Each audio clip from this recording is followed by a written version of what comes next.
Hello दोस्तों, welcome to my blog. अगर आप चैनल पर नए हैं तो इस चैनल को सब्सक्राइब करें। ये है नीम करौली धाम का एक चमत्कारी आश्रम। यहाँ पे आने की मेरी दिली तमन्ना थी। फाइनली आज मुझे मौका मिल रहा है बाबा नीम करौली जी के दर्शन करने का, जो कि देश और विदेश में कैची धाम से नाम से प्रसिद्ध है। आप भी कैची धाम के बारे में सोच रहे हैं तो इस वीडियो में मैं आपको बताऊँगा कि आप यहाँ पर कैसे पहुँच सकते हैं। यहाँ रुकने के लिए आपके पास कौन कौन से ऑप्शन हैं। आपके पास होंगे यहाँ पर बहुत सारे ऑप्शन। मेरे पास होंगे इस वीडियो से जुड़े हुए बहुत सारे सवाल और उसके जवाब। तो आइए सबसे पहले बताते हैं आपको कैची धाम आश्रम कैसे आप पहुँच सकते हैं। कैची धाम तक ट्रेन से आने के लिए आप काठगोदाम तक की टिकट कर सकते हैं, जिसकी दूरी कैची धाम से लगभग 40 किलोमीटर की है। 40 किलोमीटर की दूरी को तय करने के लिए शेयरिंग टैक्सी और ईजीली मिल जाएंगी। शेयरिंग टैक्सी के चार्जेस 200 रुपीज़ तक होते हैं और प्राइवेट टैक्सी 2000 रुपीज़ तक पे करना पड़ सकता है। वहीं आपको बस से आने के लिए काठगोदाम मेन रोड से स्टेट ट्रांसपोर्ट की बस फैसिलिटी मिल जाएगी, जिसमें कुछ बसेस डायरेक्ट कैची धाम के लिए चलती हैं और कुछ बस नैनीताल होते हुए डायरेक्ट जाती है। और आप यहाँ फ़्लाइट से भी आ सकते हैं। फ़्लाइट से अगर आप आते हैं तो सीधे 70 किलोमीटर कैची धाम वहाँ से पड़ता है और वहाँ से इजीली आपको टैक्सी शेयरिंग और पर्सनल टैक्सी मिल जाती हैं। नैनीताल बस स्टैंड से शेयरिंग टैक्सी और पर्सनल टैक्सी भी मिलती हैं। शेयरिंग टैक्सी के चार्ज होते हैं 50 रुपये पर पर्सन और बस में सिर्फ 40 रुपये लगते हैं और इससे आसानी से आप कैची धाम पहुँच सकते हैं। स्कूटी रेंट करके भी आप पहुँच सकते हैं। और अभी रिसेंटली कैची धाम में पब्लिक पार्किंग ओपन हुई है, जिसका चार्ज 150 से 200 रुपये है और आप आसानी से गाड़ी पार्क करके कैची धाम में दर्शन के लिए जा सकते हैं।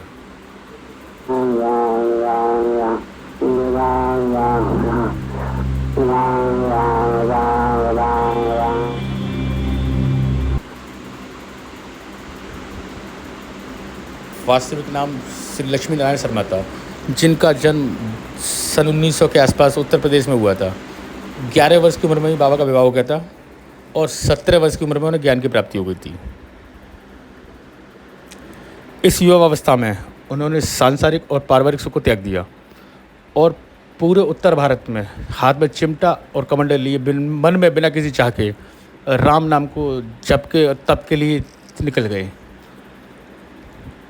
बाबा का नाम श्री लक्ष्मण दास था और उससे श्री नीम करौली कहलाए जाने के पीछे एक कहानी है। बाबा ट्रेन के फर्स्ट क्लास कंपार्टमेंट में सफ़र कर रहे थे, मगर ट्रेन में टिकट न होने की वजह से टीसी ने उन्हें करौली नाम के स्टेशन पे ट्रेन से उतार दिया। वहीं कुछ दूरी पर एक नीम के पेड़ के नीचे बाबा ने अपना चिमटा गाड़ दिया और ध्यान करने लग गए। वहीं दूसरी तरफ ट्रेन ड्राइवर के कई बार कोशिश करने के बावजूद ट्रेन 1 इंच भी आगे न बढ़ी। सब लोग ये चीज़ देखकर बहुत हैरान थे। गाँव वालों और स्टेशन मास्टर, जो कि बाबा जी को जानते थे, सब ने टीसी से माफ़ी मांगने और बाबा से सम्मानपूर्वक ट्रेन में बैठाने के लिए कहा। ऐसा करने से बाबा जी मान गए और उनके बैठते ही ट्रेन चल पड़ी और इसी वजह से करौली स्टेशन कहलाया नीम करौली स्टेशन और बाबा श्री लक्ष्मण दास जी कहलाए नीम करौली महाराज। मैंने पहली बार ऐसे किसी बाबा के बारे में सुना है जो सिर्फ और सिर्फ सादगी से ही लोगों को आकर्षित कर लेते थे। ये एक ऐसे महान इंसान थे जिन्होंने हमेशा ही समाज से खुद को दूर रखा था और शायद यही वजह है इस आश्रम में पिक्चर क्लिक करना और वीडियो बनाना सख्त बनाया। इस आश्रम के अंदर 3 मंदिर हैं। एक बजरंगबली हनुमान जी का, दूसरा वैष्णो देवी माता का और तीसरा मंदिर बाबा का। इस मंदिर में एक अलग ही शक्ति है। 15 जून 1964 को बाबा ने इस धाम और यहाँ बने मंदिरों की स्थापना की थी और तब से ही हर साल 15 जून को यहाँ एक भव्य भंडारा होता है, जिसमें ना सिर्फ उत्तराखंड से बल्कि पूरे भारत और विदेश से लोग यहाँ आते हैं। कहते हैं बाबा की चमत्कारी शक्तियाँ इतनी ज़्यादा थीं जिसकी वजह से यहाँ के गांव वाले या देश विदेश से आने वाले लोग प्रभावित हो जाते थे। सफलता की खोज में एप्पल कंपनी के फाउंडर स्टीव जॉब 1974 में यहाँ आए थे। तब तक बाबा जी समाधि ले चुके थे, मगर वो इस जगह से इतना प्रभावित हो चुके थे कि उन्होंने यहाँ पर कई हफ्ते बिताए थे और इस जगह से उन्हें नई ऊर्जा और नई इंस्पिरेशन मिली। और यहाँ से जाने के बाद साल 1974 में अपनी कंपनी एप्पल की शुरुआत की।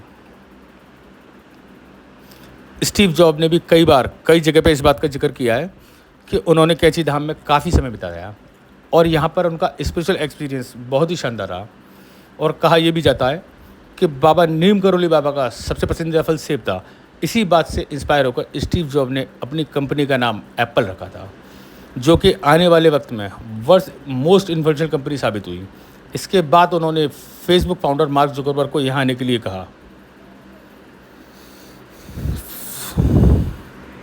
यहाँ तक कि हॉलीवुड एक्ट्रेस जूलिया रॉबर्ट, भारतीय टीम के कप्तान विराट कोहली और अनुष्का शर्मा, ये लोग भी यहाँ आए थे। लेकिन कैची धाम और नीम करोली बाबा के लिए इन विदेशियों के मन में आकर्षण पैदा कैसे हुआ, या फिर यूँ कहे इंटरनेशनल मीडिया लाइमलाइट में कैची धाम कब और कैसे आया, यह भी एक इम्पोर्टेंट फैक्ट है जो कि आप सब लोगों को जानना चाहिए। हार्वर्ड यूनिवर्सिटी के प्रोफेसर और साइकेट्रिक ड्रग के समर्थक एक व्यक्ति जिसका नाम था रिचर्ड एल्बर्ट, इनका मानना था यदि स्पिरिचुअलिटी अध्यात्म को करीब से जानना है तो ड्रग्स सबसे बेस्ट तरीका है। हम इसके ज़रिए अध्यात्म के चरम तक पहुंच सकते हैं। इनकी बात को गलत साबित करने के लिए इनके हाथ में जितना भी ड्रग्स था, बाबा ने सारा ड्रग्स एक साथ खा लिया। वो इतना ड्रग्स था कि जो मिनटों में किसी की भी जान ले सकता है। लेकिन उस ड्रग का जरा सा भी असर बाबा पर नहीं हुआ, बल्कि बाबा मुस्कुराते हुए बैठे रहे। ये सब देखकर रिचर्ड बल्कि सारे लोग देखकर हैरान हो गए। कहते हैं रिचर्ड एक बार आश्रम में बैठकर तारों को देख रहे थे, तभी बाबा नीम करोली उनके पास आए और कहा, तुम इन तारों में अपनी माँ को देख रहे हो जो कि अब इस दुनिया में नहीं है। ये बात वहाँ किसी को नहीं पता थी, लेकिन सिर्फ रिचर्ड को पता थी। और ये सुनते ही रेलवे रिचर्ड बाबा के पैरों में गिर पड़ा। और उसके बाद रिचर्ड ने आश्रम में रहकर बाबा की सेवा की और काफ़ी समय बाबा के साथ बिताया। और यहाँ रहते हुए उन्होंने अपना नाम भी बदल लिया। उन्होंने अपना नाम रामदास रख लिया, रिचर्ड एल्बर्ट से बदलकर। साल 1971 में उन्होंने एक बुक पब्लिश की थी जिसका नाम था बिहेव नाउ, जिसमें बाबा से जुड़ी हुई बातें, उनका दुनिया को देखने का नज़रिया और उनकी स्पिरिचुअल पावर के बारे में लिखा था। उस ज़माने में इस किताब की 20 लाख से ज़्यादा कॉपी बिकी थी और बेस्ट सेलर साबित हुई थी। और देखते ही देखते वो अमेरिका के फेमस ऑथर और पब्लिक फेवर बन गए। और इसके बाद उन्होंने अमेरिका लौटकर नीम करोली बाबा और कैची धाम का बहुत जमकर प्रचार किया और आने वाले वक्त में एक स्पिरिट टीचर के तौर पर उभर कर आए। और उसके बाद से लोग पूरी दुनिया से कैची धाम में आने लगे। इस चमत्कारी मंदिर में भक्तों की संख्या दिन प्रतिदिन बढ़ती जा रही है। 11 सितंबर 1973 को बाबा ने वृंदावन में आखिरी सांस ली थी, अपने शरीर को वहीं पर त्याग कर समाधि ली थी। उसके बाद उनकी अस्थियों को यहाँ लाया गया और बाबा की मूर्ति को बनाया गया। बाबा को इस जगह से बहुत खास लगाव था